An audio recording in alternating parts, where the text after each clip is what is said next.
Eu me chamo Caio de Souza Tedesco, eu sou um homem trans, bissexual, branco, venho de uma família de professoras da educação básica pública e atualmente eu faço mestrado acadêmico em História na Universidade Federal do Rio Grande do Sul, mesma universidade na qual eu fiz a graduação em licenciatura em História, me formei em 2019. Eu também componho o CLOSE, que é o Centro de Referência da História LGBT do Rio Grande do Sul. Também componho o GENI, que é o Grupo de Estudos e Pesquisas em Gênero e História do Instituto de Filosofia e Ciências Humanas da URGS. E eu também, junto com outros intelectuais trans, componho o MUTA, que é o Museu Transgênero de História e Arte do Brasil, fundado pelo artista intelectual trans Ian Habib em dezembro do ano passado. No MUTA, eu faço parte da direção do Arquivo Histórico, junto ao mestre em História e Transmasculina e Não Binária Juno Nedel, e eu também atuei como professor de História e organizador do Coletivo pela Educação Popular TransEnem, de janeiro de 2016 até janeiro desse ano, 2021.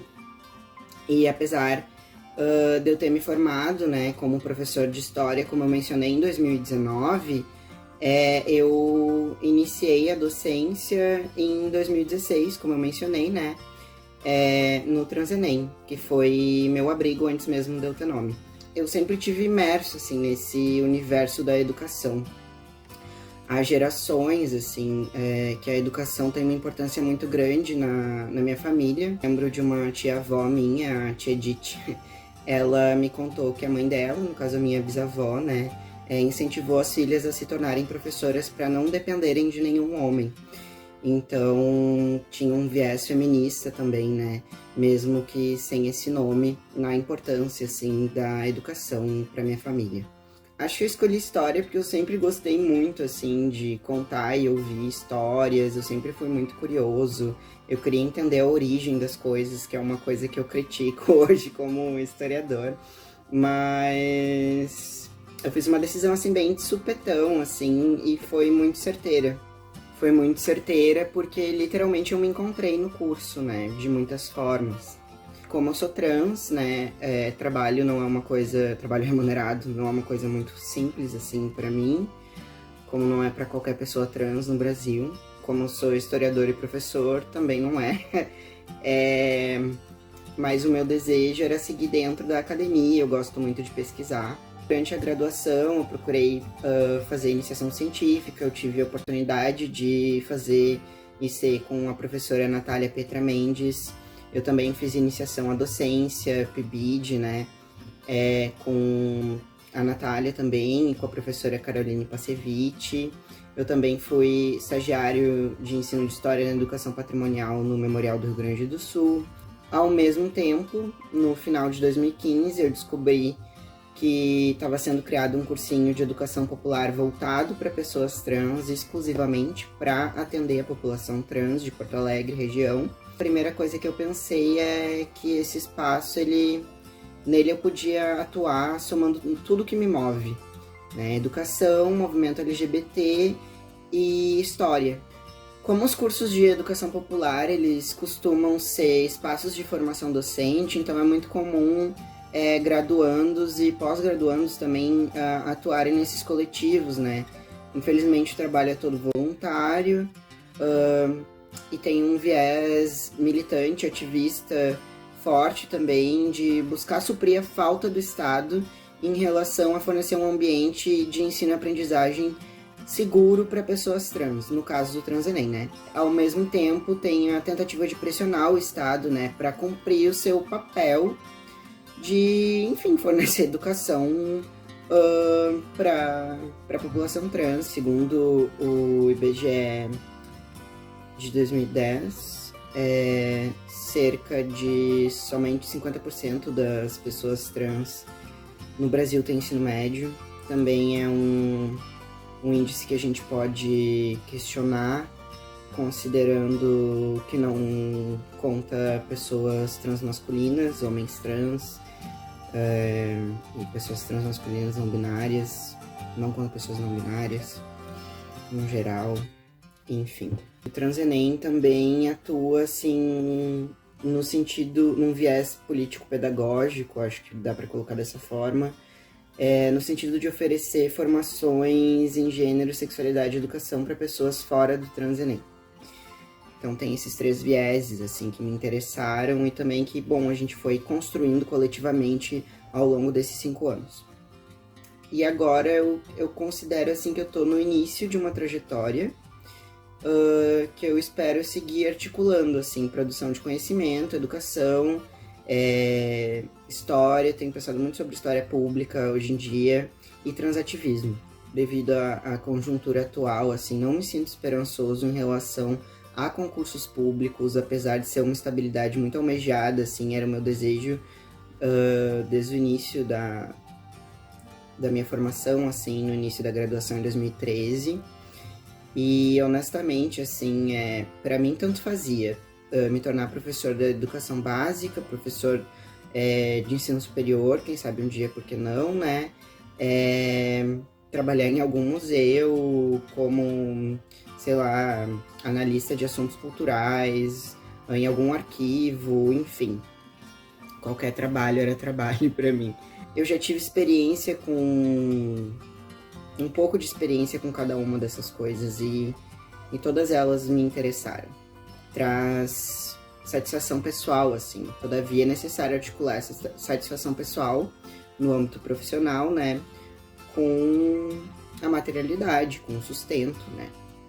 E eu diria, assim, para um estudante de licenciatura que está prestes a se formar, que há múltiplas possibilidades de atuar como professor de história, ou professora de história, como historiador e historiadora, e também que é normal, assim, sair com um diploma e desempregado, assim, todo mundo reclama, né? A gente demora um pouco em qualquer área para ir se entendendo e se estabelecendo, ainda mais diante de uma crise econômica, social e sanitária. Ser formado em história faz diferença em todos os âmbitos que eu ocupo, não só no âmbito profissional, até em almoço de família, até na militância dentro do movimento trans, porque dá um outro olhar sobre os processos que a gente vive, assim como outras formações acadêmicas também dão, né? Em relação ao coletivo Transenem, me auxiliou inclusive na organização, não só no ensino de história. É evidente que no ensino de história, assim, por exemplo, a Bell Hooks foi fundamental, Paulo Freire, mas pensando na organização do coletivo, por exemplo, ser formado em história ou estar em formação, que foi o caso, né, em metade do tempo, me possibilitou compreender melhor, assim, a articulação do Transenem enquanto uma entidade, um coletivo, né, que atua em 2 campos de movimentos sociais. Movimento LGBT, movimento de educação popular. E são 2 campos extremamente amplos e plurais. E importante, assim, para compreender as possibilidades de atuação do Transenem e o Transenem inserido na luta pela humanização da população trans pela via da educação popular. Em relação ao MUTA, o Museu Transgênero de História e Arte do Brasil, acredito que seja um pouco mais óbvia a importância da minha formação em História, né? Mas também é importante assinalar que essa formação me permite, a mim e aos meus colegas, a gente está construindo o primeiro museu trans do Brasil.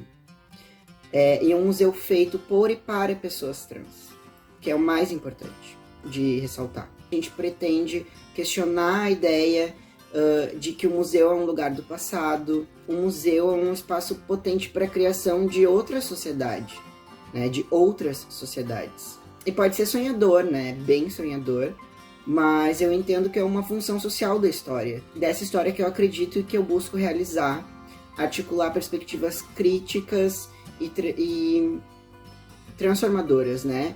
Tais como descoloniais e transfeministas, tensionar a concepção cisnormativa de história, de que não existiam pessoas trans no passado, e a partir dessa formação, assim, é possível a gente resgatar